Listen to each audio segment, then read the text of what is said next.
नमस्कार, मेरा नाम रुपेश। आप देख रहे हैं प्रतीक न्यूज़ लाइव। आज हम बात करेंगे एक कहानी ऐसी भी में संजीव शर्मा की। ये एक ऐसे शिल्पकार हैं जो भागलपुर के हुसैनाबाद में रहते हैं और इस महामारी की चपेट में वो भी आ गए। इस महामारी की चपेट में आने का मतलब ये नहीं होता है कि इस महामारी से वो बीमार हो गए। इस महामारी ने उनको बीमार कुछ दूसरे तरीके से कर दिया है। ऐसी परिस्थिति में वो आ गए हैं कि जो एक कलाकार, एक मूर्तिकार, जो कि इस समय गरीबी का दंश भी झेल रहा है, ऐसी परिस्थिति उसके यहाँ बन गई है कि ना वो बच्चों को पढ़ा पा रहा है, ना ही उसके पास रहने को घर है, और वो घर भी है तो उस घर से बरसात के समय में बारिश की बूंदें टप टप गिरती हैं। इस कहानी को सुनने के बाद हो सकता है आपकी आंखें भी नम हो जाए। हमारे संवाददाता आलोक ने इस न्यूज़ पे पूरा कवरेज किया है। आज जानते हैं कि आलोक जी क्या कहते हैं इस पे। आलोक जी। जी सर, बिल्कुल तौर पे यदि साफ तौर पे देखा जाए तो कोरोना महामारी के मतलब वैश्विक महामारी के चक्कर में जब हम लोग ग्राउंड रिपोर्टिंग स्टार्ट किए तो बहुत लोग, नेता लोग तो दावा पे दावा कर रहे थे और उस समय बीमारी लॉकडाउन की वजह से हम लोग बहुत बढ़िया से कवरेज नहीं कर पा रहे थे। लेकिन जब आज हम लोग ग्राउंड रिपोर्ट पे निकल रहे हैं तो हर दिन कुछ नया नया कहानी बयां कर रही है। और इसकी कहानी, संजीव शर्मा की कहानी कुल मिला के कहा जाए तो इतनी दर्दनाक कहानी थी। और जब हमारे सहयोगी कैमरामैन जब वहाँ पे, वीडियो जर्नलिस्ट जब वहाँ पे कर रहे थे, वीडियो शूट कर रहे थे, तो वो उनके आंख से आंसू रुक नहीं रहा था। और उनका सबसे बड़ा कहानी ये था कि आज इंदिरा गांधी की प्रतिमा वो बना रहा है, लेकिन उनको इंदिरा आवास नहीं है। आज प्रधानमंत्री का प्रतिमा बना रहा है, मतलब मुखौटा बना रहा है, तो आज क्या है कि उनके घर में उज्ज्वला योजना के तहत गैस नहीं है, बिजली नहीं है। दीनदयाल उपाध्याय बिजली योजना के, अभी दीनदयाल उपाध्याय का जब मूर्ति बनाते हैं तो उसकी भी योजना की कहानी उनको पता नहीं है। कुल मिला के ये देखा जाए सर कि जब हम लोग वहाँ पे जाते हैं और उसके बाद उसकी कहानी जो देखते हैं, इस कहानी को लेकर न आज तक किसी नेता को पता, न भागलपुर के एमएलए को पता, न उस वार्ड की वार्ड पार्षद जो भी हैं उनको भी ये कहानी पता नहीं। लेकिन जब हम लोग निकल रहे थे इस कहानी को करने के लिए तो बहुत ही मतलब दुख हो रहा था कि इस कहानी को क्या आज भागलपुर की स्थिति बना रखी है। जी, अभी आपने सुना, हमारे संवाददाता ने ये बातें कही कि एक मूलभूत सुविधाएं होती है। उस मूलभूत सुविधाओं में बिजली, पानी, आवास और खाने के लिए 2 वक्त की रोटी होनी चाहिए। 2 वक्त की रोटी के साथ में और शिक्षा भी एक बहुत इम्पॉर्टेंट पॉइंट है इसमें। मैं आपको बताऊं कि वो एक ऐसा शिल्पकार है, वो एक ऐसा मूर्तिकार है जो चौक चौराहे पे उनकी बनाई हुई मूर्तियां अभी हैं मौजूद और कई जगहों पे लगी हुई भी हैं। और वो इंसान ऐसा है जो कि अभी भी अपनी आस नहीं छोड़ रहा है और बार बार ये कह रहा है, हम होंगे कामयाब एक दिन। आप जरा देखें इस वीडियो को। इस वीडियो को देखने के बाद आपकी आंखें, मैं 100% श्योर हूं कि आपकी आंखें नम हो जाएंगी। वो इंसान अभी भी अपनी आस नहीं छोड़ रहा है और अपने काम में लगा हुआ है। उस मूर्तियों को बनाता है, उस मूर्तियों में रंग भरता है। उस रंग भरने में कितनी मूर्तियां, सुनहली कलर की मूर्तियां वहां पर आपको दिखेंगी और वो चमचमाती हुई, मुस्कुराती हुई मूर्तियां बहुत कुछ बयां कर रही हैं। कुछ मूलभूत सुविधाएं हैं। उनकी पत्नी ने एक बात कही, उस मूर्तिकार की पत्नी ने एक बात कही, अभी भी हम लकड़ी के चूल्हे पे खाना बनाते हैं। उसको क्या उज्ज्वला योजना के अंतर्गत उसको क्या गैस चूल्हा नहीं मिलना चाहिए? उस गरीब का क्या दोष उसमें? जिसे इंदिरा आवास मिलना चाहिए, जिस गरीब को, वो इंदिरा की मूर्ति तो जरूर बना रही है लेकिन उसे इंदिरा आवास अब तक नहीं मिला है। एक बेटी जो कि 10वीं कक्षा में पढ़ती है और उसको पढ़ाने के लिए उसके पास पैसे नहीं हैं जो कि उसे पढ़ा सके। इतनी मूलभूत सुविधाओं की आवश्यकता है, हमारे विधायक जी पे जू तक नहीं रेंग रहा है। क्या महामारी में आप लोग सिर्फ ये चुनावी मुद्दा बना के रख देंगे विधायक जी? अगर मेरी आवाज़ आप तक पहुंच रही है तो जनता को और विधायक जी को दोनों को मैं एक बार फिर से बताना चाहता हूं कि आप भी देखें और सुनें कि ये लोग क्या कह रहे हैं।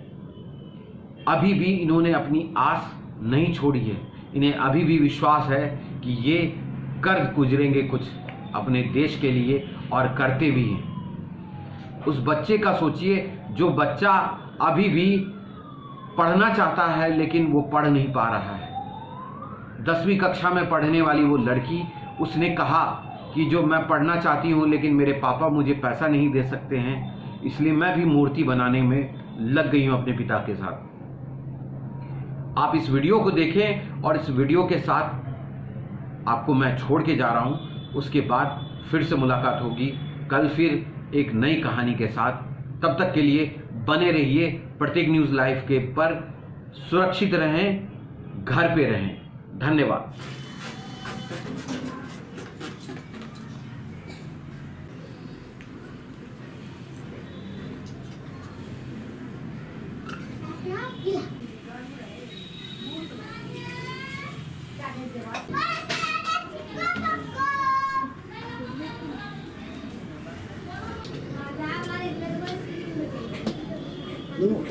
पीछे जाओ बेटा, छोड़ दे उसको।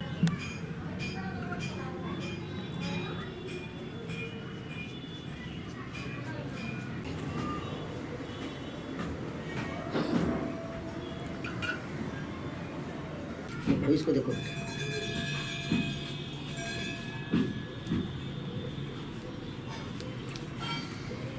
सर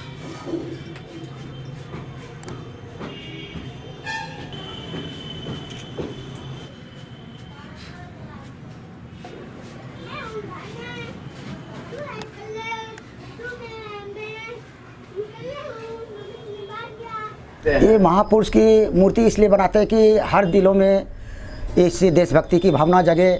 और जितने भी छात्र हैं, जैसे गांधी जी ने देश के प्रति क्या किए, वो गांधी जी विचारों को विद्यार्थियों को अपने दिल में रखे। इसीलिए मैंने शीर्षक में लगा हर दिल में जिंदा रहे भारत के महापुरुष। और गांधी और जो शहीद भगत की तरह से देशभक्त बने, सुभाष चंद्र बोस के देश के सेना बने जो, और जितने भी सेना और चीन के युद्ध में हो रहे वो सुभाष चंद्र बोस की भूमिका निभा रहे हैं। मैं उससे बहुत खुश हूँ कि सुभाष चंद्र बोस की तरह अपने देश की सेवा से बने रहें और तभी देश का तरक्की हो सका। तभी जिसने सुभाष चंद्र बोस ने अंग्रेज़ों को दांत खट्टे किए थे और अंग्रेज़ों को गुलामी के यहाँ से स्वतंत्र किए थे, उसी तरह यहाँ पर देश सैनिकों से यह अनुरोध है कि आप सुभाष चंद्र बोस की भूमिका निभाएं, तभी देश में कुछ कल्याण हो सकेगा। और मैंने सुभाष चंद्र बोस इसीलिए निर्माण करता हूँ कि हर सैनिकों को, हर विद्यार्थियों को दिल में प्यार से सम्मान करते कि देखो ये सुभाष चंद्र बोस के जिसने देश की सेवा के लिए अपने प्राणों को न्यौछावर कर दिया। आप उसी तरह सुभाष चंद्र बोस को दिल में रखें और सुभाष चंद्र बोस के बन करके देश की सेवा करने के जागृत करें। यही मैं छात्रों का आह्वान करता हूँ। गांधी जी हुए, सर्वपल्ली राधाकृष्ण, स्वामी विवेकानंद, मदर टेरेसा, भीमराव अम्बेडकर, सुभाष चंद्र बोस और अब्दुल कलाम तो प्रतिमा निर्माण करे, वो यहाँ पर नहीं है, सब उसका निर्माण चल रहा है। ये सब जितने हैं देख रहे प्रतिमा सब निर्माण करके उसके जन्मदिवस पर सम्मानित करते हैं छात्रों के दिल में और उसके जागृत करते हैं कि आप सुभाष चंद्र मदर टेरेसा, इंदिरा गांधी के जैसा सब बने। और मैं कुछ महिलाओं को जागृत करता हूँ कि जो अखबारों कि मैं कांग्रेसी महिलाओं ने कसी कमर इंदिरा गांधी जैसे शक्तिशाली नारी बने, तभी देश के कल्याण हो सकते हैं। वैसी भावना के लिए जैसे अभी बनिए, स्वामी विवेकानंद जैसे देश के लिए ऐसे मंत्र फूके, आह्वान किए, अपने स्वास्थ्य के प्रति ध्यान दिए और देश के प्रति ऐसे विचारों को अगर उसके पन्ना को पलटाया जाए स्वामी विवेकानंद के विश्व गुरु रविन्द्रनाथ टैगोर, तो देश का कल्याण अवश्य होगा। क्योंकि मैंने उसकी पुस्तक को पढ़कर बहुत चरित्रवान होने के सपना देखा और साकार भी हुआ। मैं चाहता हूँ विद्यार्थी को ऐसे उनके चरित्र को पढ़ें। घर में लाइट नहीं है, ऐसे मूर्ति बनाते कितना दिक्कत होता है? तो हम लोग सर घर में लाइट है तो पोल रोड पर चले जाते हैं, बिजली के पोल से मूर्ति निर्माण करते हैं सर। और बहुत ऐसे हैं बिजली के कनेक्शन भी नहीं है सर। अब पंखे बच्चे लोग यहाँ बाहर में सोते हैं, पंखे रात भर पंखे होकने पड़ते हैं हमारे बच्चे को कि क्या बड़े बच्चे का अच्छे नींद आवे और अच्छे पढ़े लिखे में कोई दिक्कत ना हो। ऐसी घटनाएं झेल रहे हैं क्योंकि गांधी सुभाष टैगोर ने झेला और मैं भी कहता कि उसी तरह मैं भी झेल कर देश की महान आदमी बनने का सपना साकार कर सकूँ। और वही पानी पड़ते तो बच्चे कभी इधर जाते हैं कभी उधर जाते हैं। मैंने बच्चों को रात भर गाना गाता कि हम होंगे कामयाब एक दिन। ऐसे गाना गा के बच्चों को मैंने सुलाता हूँ। गाइए तो पूरा गाना। किए? अरे मैंने तो कुछ नहीं, चलो सुंदरवती की प्रतियां कैसे समझ ये, और मुझे वहाँ के मैडम प्रिंसिपल साहब गुलदस्ता देकर सम्मानित किए, मैं बहुत खुश हुआ। यही गुलदस्ता सब कुछ मिलते नहीं, वहाँ से भी कुछ नहीं मिला। और कहा था कि भी यहाँ तुम गरीब हैं, कुछ नौकरी को दीजिए, बड़े मिस्त्री काम करेंगे, ये सब काम करेंगे, आश्वासन भी दिए। नहीं, निसारा जी के समय से 2000 ईस्वी से हम काम कर रहे हैं सर, वहाँ प्रतिमा प्रदान में आश्वासन मिला, कोई आते एक कांडी ठोकने काम नहीं, तब भी चलो भैया एक सम्मान मिला। सम्मान ही बड़ा धन है। जगतगुरु शंकराचार्य ने कहा उसके बाद कि सम्मान जैसा धन कोई धन नहीं है। और हर जगह, हर स्कूल में, हर पार्टी मुझे सम्मान ही मिलते हैं। एक चीज़ बताइए, ये आपके आंख में आंसू क्यों आ रहा है, ये बताइए। आंसू आके ये दलित को बच्चे को कैसे हम पालेंगे, कैसे पोलेंगे? तो हमको आश्वासन तो बड़े बड़े आश्वासन तो मिले हैं कि चलो भैया आप बेटी ले मत घर में। प्रभात खबर ने कहा कि आप किसी घबराइए मत, आपकी बेटी 18 वर्ष में नौकरी लगा, आपके बेटे के चलो मैंने बिरला स्कूल में पढ़ा दिया, नौकरी लगा दी। ये बहुत बड़ा खुशी होगी हमको कि इतना बड़ा सम्मान मिला ये देशभक्ति की भावना से। और लोग कहते हैं कि देशभक्ति से क्या मिलता, चलो मिलेगा ही। मुझे आशा है, आशा नहीं विश्वास है मुझे। आशा एक निराशा होता है, मगर विश्वास की पूजा होती है, उस विश्वास की मैं पूजा में करता हूँ।